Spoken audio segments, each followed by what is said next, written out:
भारत भारत मसालों के लिए पूरी दुनिया में फेमस रहा है। मसालों के लिए ब्रिटिशर्स ने भारत में आना जाना शुरू किया था। भारत शुरू से ही मसालों का सबसे बड़ा उत्पादक रहा है। और तो और भारत ही ऐसा कंट्री है जिसमें सबसे ज्यादा मसाले खाए जाते हैं। ऐसे ही भारत के सबसे फेमस मसाले एमडीएच मसाले का नाम तो सबने सुना ही होगा। हर घर की कई पीढ़ियों ने इसे खाया भी होगा। अचानक से इतना पुराना मसाला कंट्रोवर्सी में आ गया जब सिंगापुर ने एमडीएच के कुछ मसालों पर बैन लगा दिया। बाजार से इन मसालों को रिटर्न करने के नोटिस भी जारी किए गए और साथ ही इसे खरीदने और बेचने की चेतावनी दी गई। इसके बाद भारत सरकार ने भी इस मसाले की गुणवत्ता जांच करने के आदेश दिए हैं और साथ ही बाकी मसालों की जांच के आदेश भी भारत सरकार द्वारा दिए गए हैं। अब आपके मन में ये सवाल आएंगे कि ये आरोप कितने सीरियस हैं। भारत कर क्या रहा है कि ये रिपोर्ट दूसरी कंट्री से आ रही है और क्यों ऐसी कंपनी हमारे देश का एडवांटेज लेती हैं। 5 अप्रैल 2024 को हांगकांग के सेंटर फॉर फूड सेफ्टी ने एक प्रेस रिलीज जारी किया। इस प्रेस रिलीज में उन्होंने कहा कि उन्होंने सिम सा सुई के 3 रिटेल आउटलेट से कुछ मसालों के सैंपल लिए। इन सैंपल में उन्हें पेस्टिसाइड मिला, इथाइलिन ऑक्साइड, जिसको international agency for research on cancer ने ग्रुप 1 कार्सिनोजन भी बुलाया है। ग्रुप 1 कार्सिनोजन का मतलब है कि हमारे पास एविडेंस है कि इससे कैंसर होता है। इस एजेंसी ने कहा है कि इथाइलिन ऑक्साइड की वजह से हमारे अंदर लिम्फोइड कैंसर हो सकता है और महिलाओं में ब्रेस्ट कैंसर बन सकता है।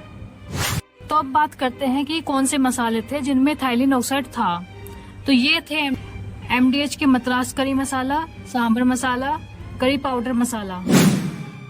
फिर हांगकांग की सेंटर फॉर फूड एजेंसी ने कहा कि कोई भी इन मसालों का यूज न करे और कोई भी कारोबारी इन्हें बेच नहीं सकता। फिर 13 दिन बाद उन्होंने प्रेस रिलीज जारी किया जहां उन्होंने इथाइलिन की प्रेजेंस के बारे में बताया और कहा खाने में जब इथाइलिन ऑक्साइड होता है तो इमीडिएटली कुछ नहीं होता पर लॉन्ग टर्म में कैंसर बन सकता है। इसी वजह से ये सब्सटेंस यूज नहीं करना चाहिए। रूम टेम्परेचर पर इथाइलिन ऑक्साइड एक गैस होती है जिसे दूसरे केमिकल बनाने के लिए यूज किया जाता है, जैसे एंटीफ्रीज, जिसे इंजन कूलेंट भी बुलाया जाता है, जो गाड़ियों में डाला जाता है ताकि गाड़ी ठंडे टेम्परेचर पर फ्रीज न हो। कम क्वांटिटी में इस गैस को पेस्टिसाइड और स्टरलाइजेशन के लिए यूज किया जाता है। स्टरलाइजेशन यानी माइक्रो ऑर्गेनिज्म को किल करना।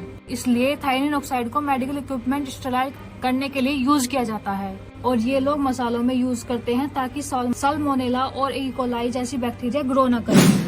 सिंगापुर के फूड रेगुलेशन में कहा गया है कि इथाइलिन ऑक्साइड का यूज किया जा सकता है मसालों का स्टरलाइजेशन करने के लिए, बट एक लिमिट तक। यूरोप में तो ये करना भी पूरी तरह से बैन है। इसके बाद इंडिया के स्पाइसेस बोर्ड ने, जो एक ऑर्गेनाइजेशन है मिनिस्ट्री ऑफ कॉमर्स के नीचे, उन्होंने एमडीएच को कहा कि आप हमें बताओ कि कौन सी क्वालिटी चेक करते हो इन मसालों पर।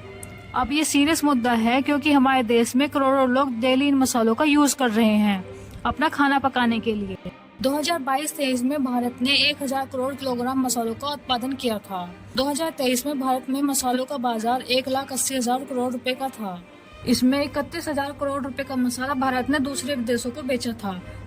लेकिन मसालों के देश भारत में मसालों के इस्तेमाल का तरीका बदल गया है। पहले घरों में मसाला घर में ही बनाया जाता था, कूटे जाते थे, घरों में ही पीसे जाते थे और सबको पता होता था कि हमारे मसालों में क्या है। लेकिन अब खास तौर पर शहरों में रेडीमेड पैकेटबंद मसाले इस्तेमाल हो रहे हैं और उनमें कितना मसाला है, कितना केमिकल है और कौन सा केमिकल है पता लगाना बहुत ही मुश्किल है। आप अक्सर लोगों को यह कहते हुए सुनते होंगे कि कोई व्यक्ति बिल्कुल ठीक ठाक था, फिट था, शराब नहीं पीता था, सिगरेट नहीं पीता था, खाना पीना ठीक खा रहा था, फिर भी कैंसर हो गया। तो इसलिए होता है क्योंकि हम अपने खाने पीने में क्या खा रहे हैं, कौन सा केमिकल हमें बिना जानकारी के हमारे पेट में जा रहा है, हम उस बात को समझते ही नहीं है।